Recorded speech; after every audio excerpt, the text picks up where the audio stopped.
I'm not sure. Hey, there you are. It's Woman Wednesday. We're at the Newsmax headquarters in Midtown Manhattan at the Question Tequila Studios. And just back from a whirlwind European tour, we kick off Woman Wednesday with a regular contributor. Thank you for joining us again. Erin Sykes, back from Greece. You were just like everywhere.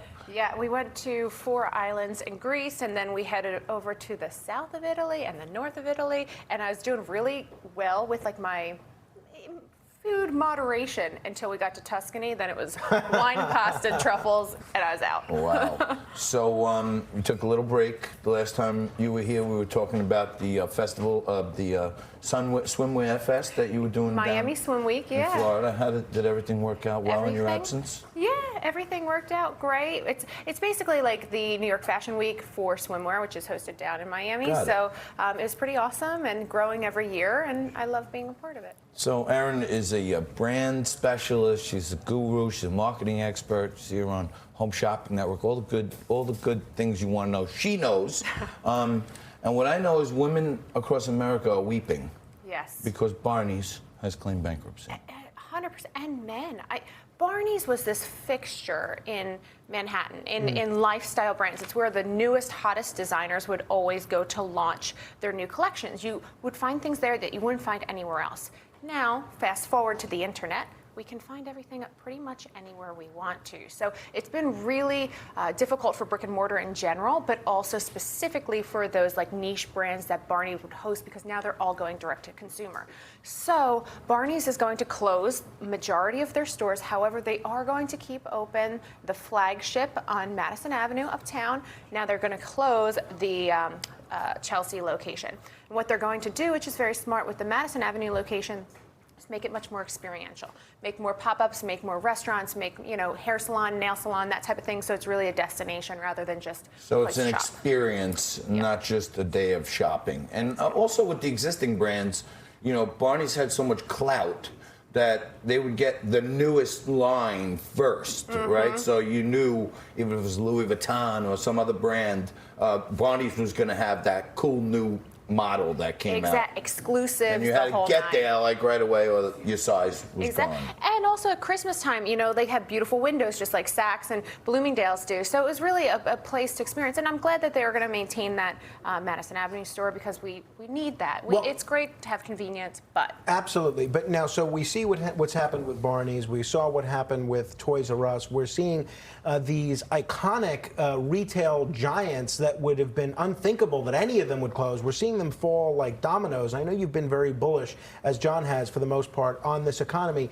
Retail, brick and mortar retail, seems to be the one area where maybe there's an Achilles heel. Now, folks work in these stores, so what does it mean if, because of online shopping and just the changing nature of the economy, that we keep seeing these brick and mortar retail giants close one after the other? Yeah, well, it's basically the people or the brands that are closing and the people that are losing their jobs are the ones that have not evolved. So if you are working in retail, you need to really learn .com. You need to learn some digital marketing skills. It's not going to be just this selling in store I say easy lifestyle that it was, but it has to be multifunctional. Every single person has to be multidimensional now. The new thing is omni-channel and brick and click. You got to keep like one brick, a minimum brick locations for things people want to sit on, try out. But then most people go home and buy it online anyway.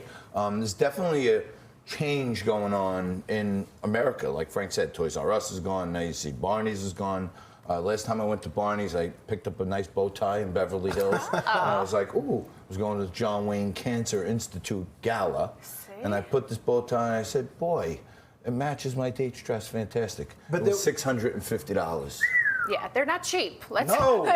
There are 200 branches of Walgreens that are closing. They just announced today. I mean, it's just becoming clear that more and more consumers want to do their shopping online for the convenience and all the reasons that you just mentioned. And I just wonder what our cities are going to look like, these formerly occupied retail spaces like Fifth Avenue, or even a lot of places on Main Street in the summer. There'll be Amazon transfer stations. Not quite as unique. The warehouse. And speaking of big brand names, Walmart is in the news for the wrong reasons, unfortunately, because people know that's one place where there's brick and mortar and a lot of people show up in these nut jobs. go to Walmart and try to kill a bunch of people. But Walmart hasn't come out, I hadn't seen yet, in favor of some really stricter gun policies, and guns is one of their biggest selling items. Exactly. So it's a very tough place for Walmart to be. Now, that said, they, back in 2018, put on very tight restrictions on their gun distributions to begin with. They raised the age from 18 to 21. They do not sell bump stocks. They do not sell handguns. They strictly sell hunting rifles. So they actually are more strict than any other distributor within the entire United States. Their core customer base are hunters. They're Midwestern based. So they have this juxtaposition between profitability now and bad PR. Do they want to maintain their core customers, or do they want to have some, Twitter tirade that's going to say you're not helping? Right. Well, one thing we don't want to do is leave on a downbeat note by talking about guns nor Walmart. So we wanted to wish you a belated buy one day happy birthday, and we got you because we got you an ice cream cake, and John is going to sing. Oh, I am. Let's everyone sing together. Yes, everybody. Happy birthday to you. Happy birthday to you. Happy birthday, dear Erin. Happy birthday to you. A day later. Please make a wish. You got to make a wish. I think we're all wishing for the same thing in 2020. All right. And we also wanted to wish a belated happy birthday to our one of our most devoted viewers, distinguished comedian Marlena Shivo, who's watching at home. It was her birthday yesterday. That's as well. right. And we I don't know if you guys ended up we don't celebrating let together, a good birthday celebration pass. But happy birthday to you. And in my ear, even the guys in the control room, Mike and Lamont, they were all singing also. Thanks, they wanted me to convey that to you. Lamont's a little bitter because for his birthday we got him a cake, but it wasn't an ice cream cake. Right. Yeah. So he's mad. Understandable. That cake looks like it got hit with some buckshot. It's hot out today. A few more holes in it than candles. And before we run out of time here, this was what the president tweeted this morning about the Federal Reserve and where we are with the economy. Now, we see what the stock market is doing today.